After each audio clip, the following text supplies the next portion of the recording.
She read the notice twice before the words would hold still, and both times they said the same thing. Pay the note in full within the fortnight, or the farm passed to Josiah Crane at auction on the courthouse steps. 10 months now since her father had gone into the ground, felled by a wagon accident on the river road, and in all that time Clara had scraped by on stubbornness, and the little the farm yielded, telling herself each season that the next would be easier. It never was. The roof leaked in 3 places she hadn't the lumber to fix. The mule had gone lame in the spring and never come fully right. And beneath it all sat her father's note to Josiah Crane, taken out 2 winters back to buy seed after a hailstorm flattened the wheat. A debt she had paid down slow and steady, until Crane, without warning, called the whole balance due at once, as though he had been waiting all along for the moment it would hurt her most. Clara Whitfield set the paper down on the kitchen table as though it might scorch her fingers if she held it a moment longer. Across from her, Crane sat with his hat still on his head, which her father would never have allowed in his own house, and smiled the smile of a man who had already spent the money in his mind. "There's another way, of course," he said. "My Wendells asked after you for a year now. Marry the boy, and I'd be glad to forgive what your father owed. Call it a wedding gift."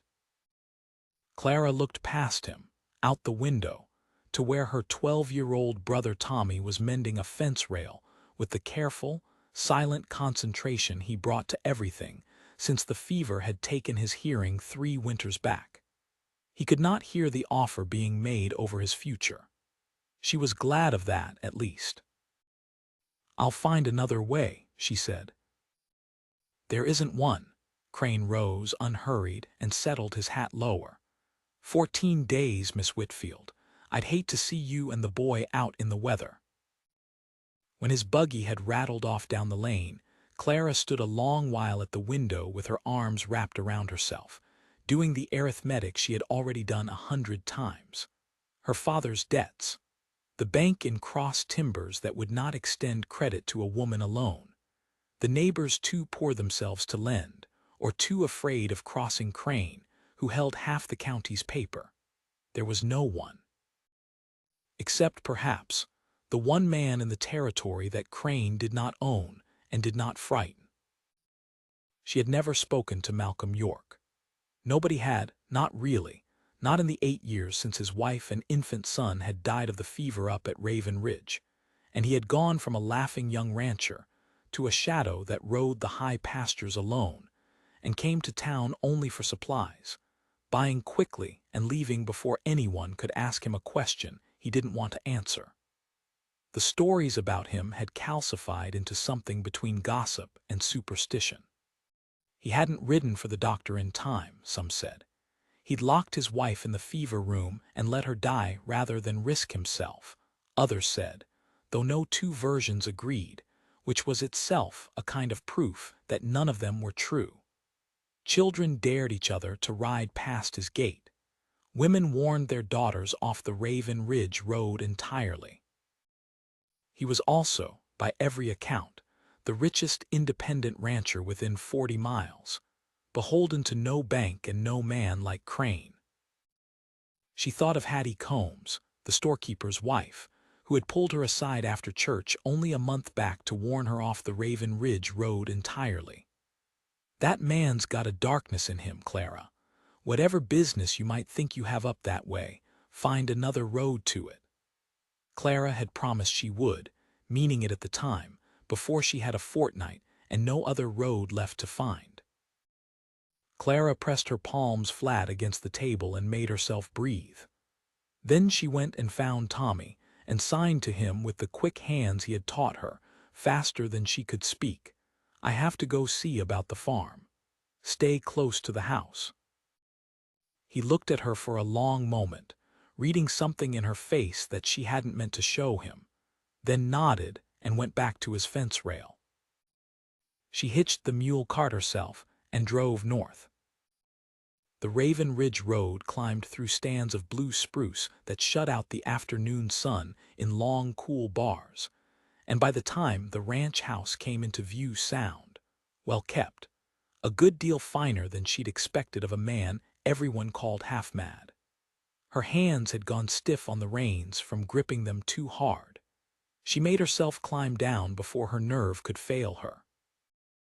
He came around the corner of the barn before she reached the porch, and she understood in the same instant why the stories persisted.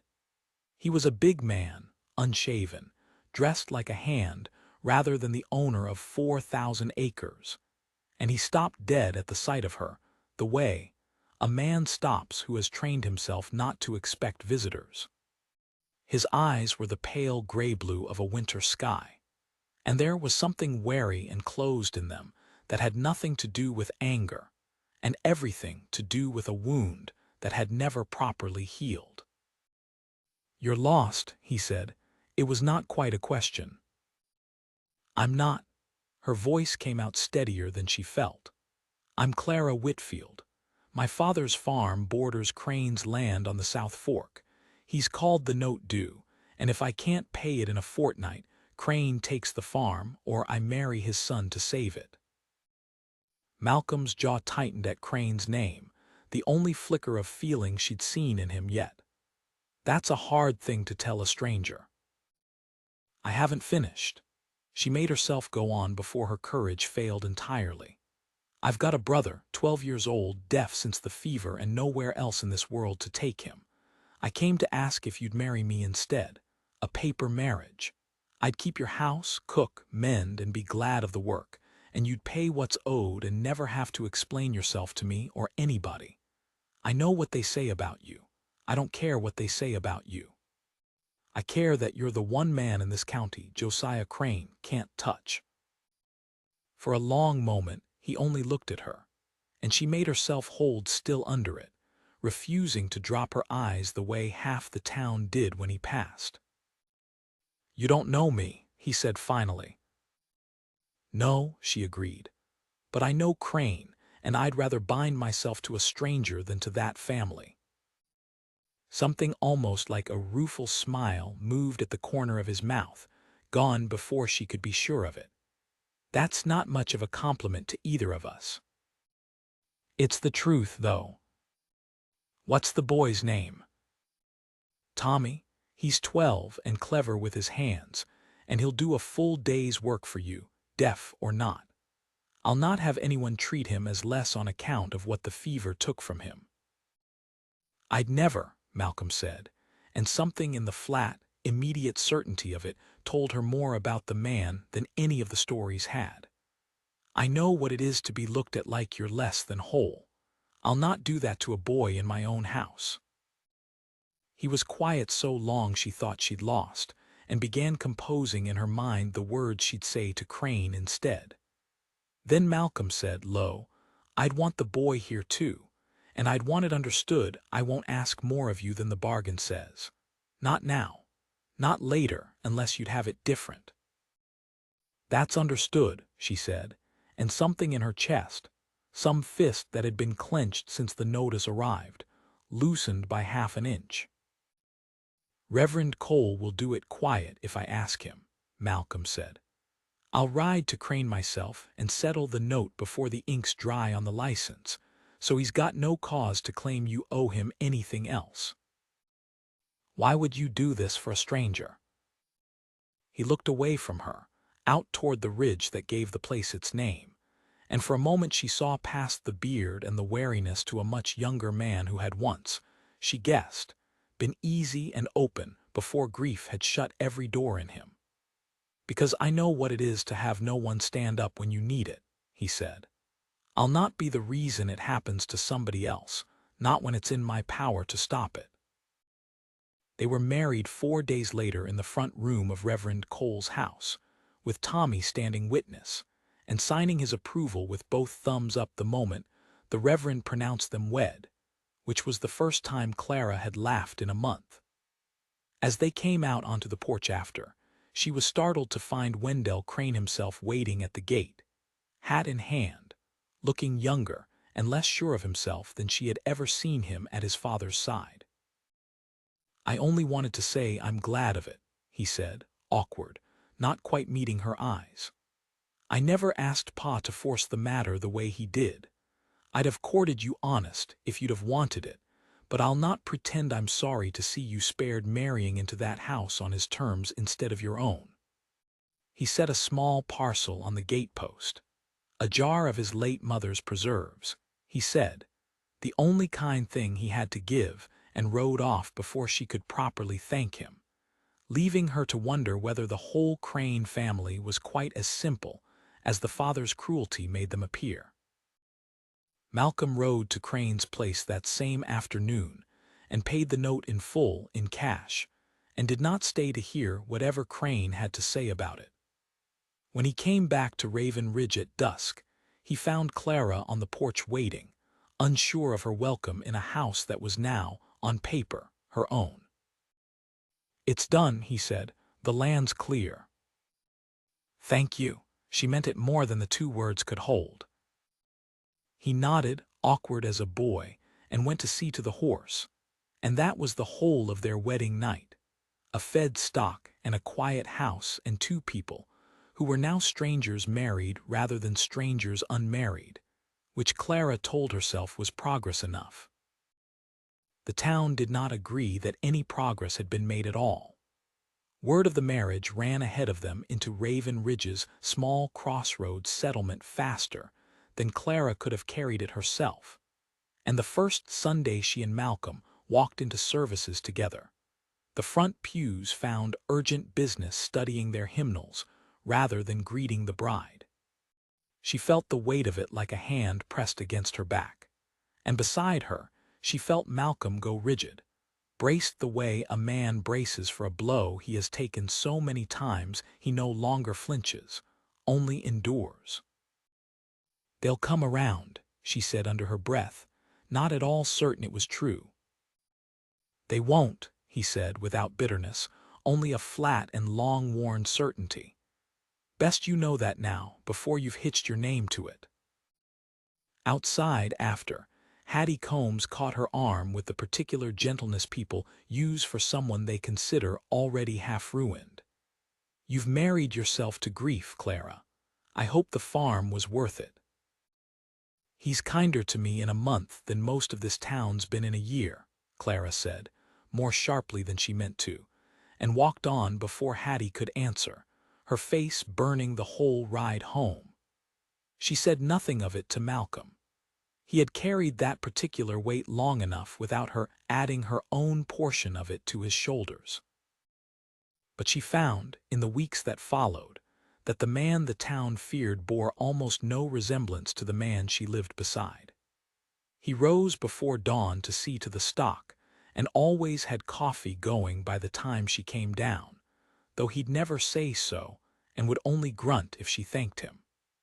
He built Tommy a proper writing slate, and without being asked, spent 3 evenings teaching himself enough of the hand signs Clara used with her brother that he could tell the boy good morning, and well done in his own halting way, which made Tommy grin so wide it near split his face.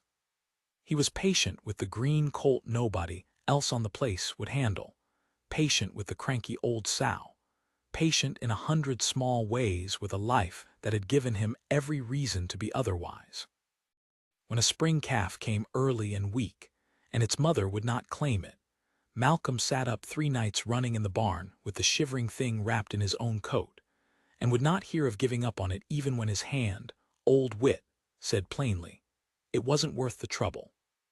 The calf lived, and grew into a bawling, affectionate nuisance that followed Malcolm around the yard like a dog, and Clara found she could not watch the two of them together without something in her chest going soft and unguarded. He mended a neighbor's washed-out culvert on a night he thought no one would know it was his doing, and only admitted it when Clara found the borrowed shovel still in the wagon bed the next morning. He never once raised his voice at Tommy, not even the day the boy let the geese loose into the vegetable patch, and when Tommy signed his own apology, red-faced and near tears, Malcolm knelt down to his eye level and signed back, slow and careful with his big unpracticed hands, "No matter, we'll fix it together." And Tommy had hugged him so hard and so sudden that Malcolm looked, for one unguarded moment, like a man remembering exactly what it felt like to be needed. "You're not what they say," Clara told him one evening, watching him splint a lamb's leg by lantern light with hands far too big and far too gentle for the work. "Folks believe what's easiest to believe," he said, not looking up. "Easier to believe a grieving man's a monster than to sit with the notion that grief just is what it is, and could happen to any of them." "What did happen?" she asked, and then quickly, "You needn't answer, I've no right to ask it." He was quiet long enough that she thought he wouldn't. Then, "Marta took sick of a fever in the night, our boy not 3 months old. I rode for Doc Ferris myself, hard as I've ever ridden anything, and the river was up over the ford from 3 days' rain, and I lost an hour finding a crossing. By the time I brought him back, it was too late for both of them. Doc told the town straight out I'd done everything a man could do. But grief doesn't listen to a doctor's word, and neither did the town. Easier to say I'd failed them than to admit sometimes a river rises, and a fever comes, and there's no fault to lay anywhere at all." "That's not a monster's story," Clara said quietly. "That's the saddest story I ever heard." "Sad's not the same as safe," he said. "I've not trusted myself close to anyone since, for fear of losing them too. Better a house with no one in it to lose." "There's people in it now," she said, "Tommy and me." He looked at her then, really looked, in a way that made her feel seen clean through for the first time since her father died, and said nothing at all, because there was nothing yet that either of them was ready to say. Late that summer, the Crossroads Church held its harvest social, and Clara went only because Tommy begged to, certain the whole evening would be an ordeal of cold shoulders and whispering. It was, at first. But when the fiddler struck up a reel, and no one asked her to dance, Malcolm, who she had never once seen so much as sway to music, crossed the whole barn floor in front of everyone and held out his hand. "I don't dance," he said low, only for her. "Haven't in 8 years, but I'll not have my wife stand against the wall on my account." He was clumsy and solemn and counted his steps under his breath, and Clara laughed until her sides ached, and by the third turn around the floor, 2 other couples had joined them. And by the end of the evening, even Hattie Combs's husband had clapped Malcolm once, briefly, on the shoulder. A small thing, a nothing, except that it was the first time in 8 years anyone in that room had touched him without flinching first. Riding home under a sky gone thick with stars, Clara rested her head against his shoulder and felt him go still with surprise, and then, slowly, relax into it, his arm coming around her to steady her against the wagon sway. "I used to think I'd used up whatever luck I had," he said into the dark, "on Marta, on our boy, and that whatever came after was owed to me as a debt for it. I don't think that anymore. I think you were the luck I hadn't had yet." She didn't answer him in words. She only turned her face up and let him kiss her, soft and unhurried, the first time either of them had allowed the bargain between them to become something neither of them had bargained for at all. She might have let it rest there, a slow thaw with no need for hurry, if Josiah Crane had been willing to let his defeat stand. He was not. Within a month, word came through the mercantile that Crane was telling anyone who'd listen that the note he'd been paid off on had been improperly transferred years back from a neighboring claim, and that a portion of the Whitfield Farm's South Fork actually sat on Crane land by an old survey error. An error he intended to have a judge in Cross Timbers correct in his favor. It was transparent thievery dressed up as law, but Crane had money enough to make even thin law hold, and everyone in the county knew it. "He means to take it a different way, since marrying didn't buy it for him," Malcolm said grimly. Over the survey papers Clara's father had kept in a trunk since before she was born. "Can he do it?" "Not if we can prove the old line before his hired surveyor does his measuring." Malcolm rubbed a hand over his jaw. I know an old freighter, Ezra Combs, surveyed that fork 20 years back for the county himself. If he's living, and if he'll swear to it, Crane's claim falls apart. It took them a week of hard riding to find Ezra Combs, retired now to a cabin 2 days east, and another 2 days to bring him back. An old man glad enough of the outing and the coin Malcolm pressed on him, who remembered the true line clear as anything, and was willing to say so before God and a judge both. On the road home, 2 of Crane's hired men crossed their path at a narrow creek ford, making a show of blocking the way, and asking loudly where a rancher like Malcolm thought he was hauling an old drunk fool. But Malcolm only sat his horse steady, unbothered, and said that Ezra Combs was a guest of Raven Ridge riding under his protection, and that any man who cared to test what that meant was welcome to try. Something in his stillness must have carried more weight than a raised voice would have, because the 2 men let them pass with nothing worse than muttering, and Clara understood then, watching him, that the gentleness she had come to know in her own kitchen, sat right alongside a steel Crane, would have done well to reckon with sooner. Through all of it Clara rode beside Malcolm, rather than waiting at home, refusing to be the delicate thing he might have expected.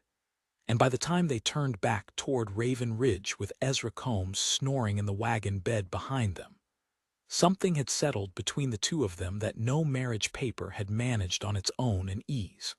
A partnership, a habit of glancing sideways at each other in a hard moment, and finding the other one already looking back.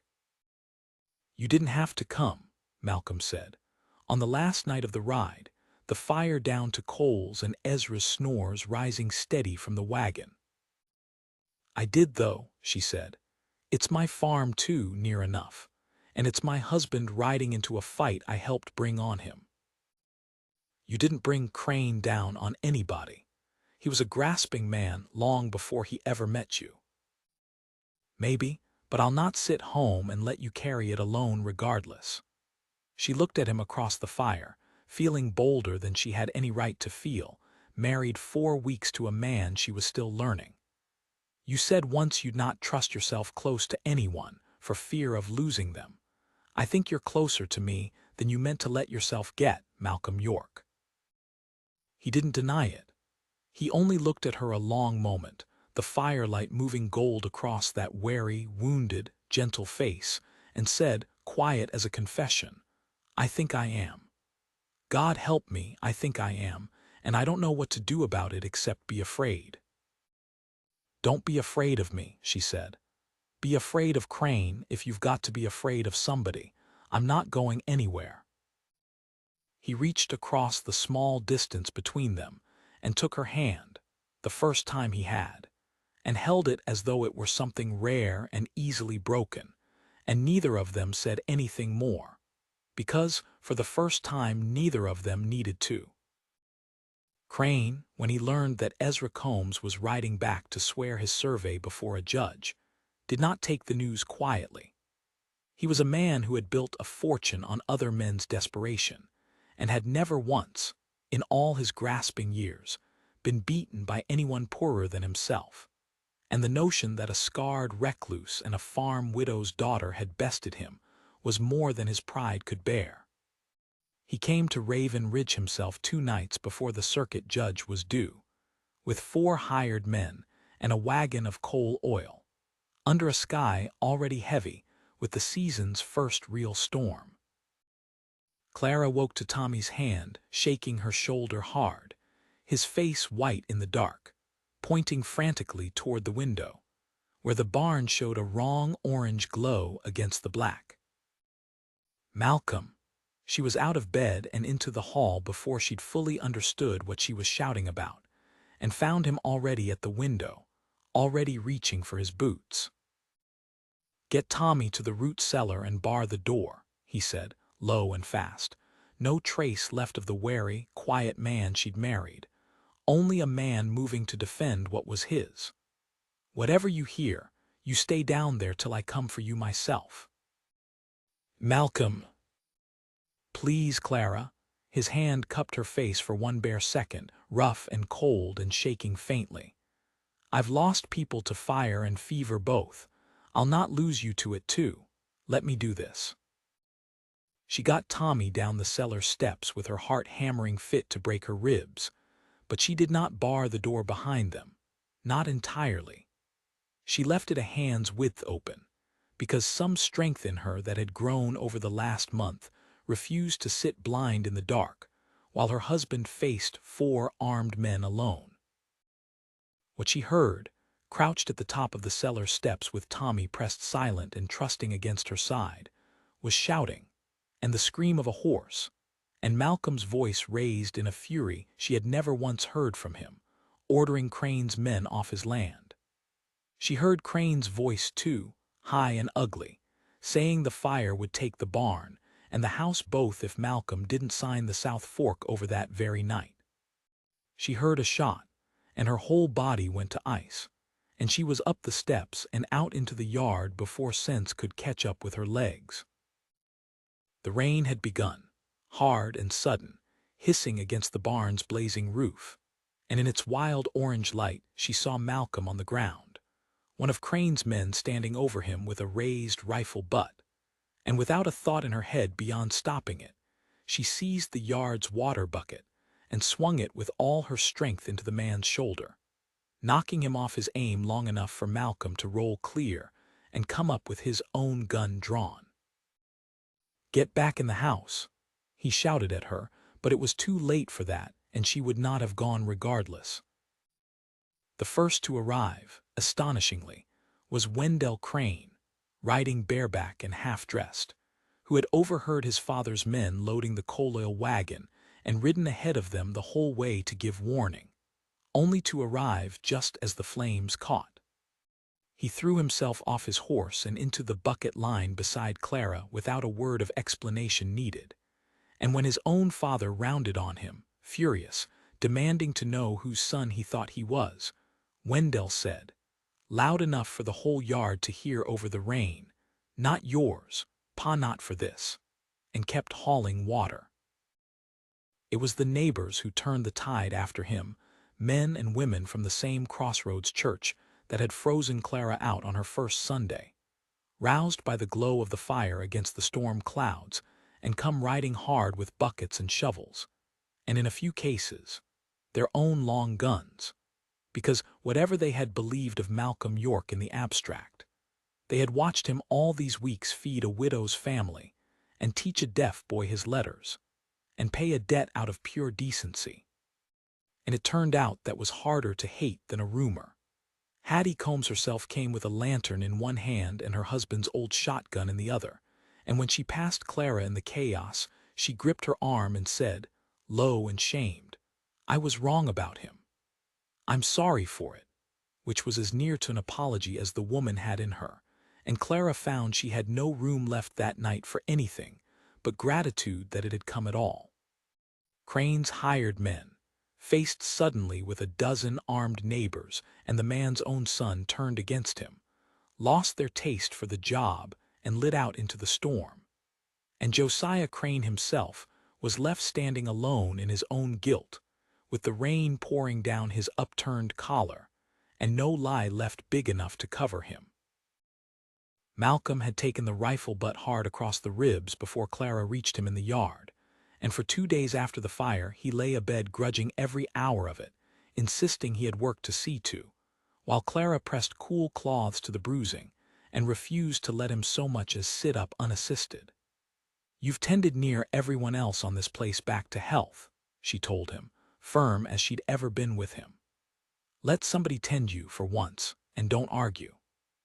He argued anyway, out of habit more than conviction, but he let her fuss over him regardless, and there was a tenderness in the letting that told her more plainly than any words could that the wariness in him was finally, truly beginning to close over like a healed wound.